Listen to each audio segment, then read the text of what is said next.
How to fix Facebook professional mode not showing problem. Hey guys, so let's just go ahead and open up our Facebook app. And from here, let's click on the menu icon at the bottom right hand corner. Scroll down a bit and click on settings and privacy to open up this drop down menu. Click on settings right here. Click on profile settings. And from here, let's click on privacy.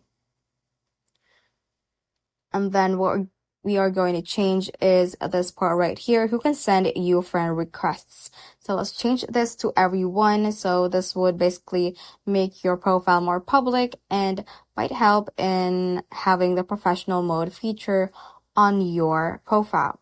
So once we go back to our profile right here, click on your profile name, click on this three-dotted icon right beside the edit profile, and you should be able to see the professional mode feature right here and have the option to turn it on. Now, if you don't have that, we can click on copy link right here, and you should have your profile link copied, and click on help and support right here, and click on report a problem. Click on report once again.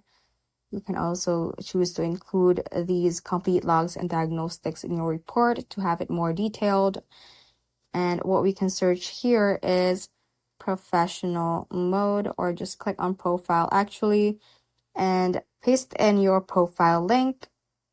And you can, before that link, we can also type in some details like my professional mode feature is not showing up, something like that, and just click on send right here and wait for Facebook to respond. Now, if that does not work, you can also go to the App Store and make sure that your Facebook app is up to date. So just search for Facebook within the App Store, tap on Facebook, and if it shows an update option, just tap on that, and that should help you to get the latest features, including the professional mode feature. So that ends this tutorial. I hope this video helped you out. If it did, don't forget to like the video and subscribe to the channel. Feel free to comment any questions you may have as well. So that is all for today, and have a great day.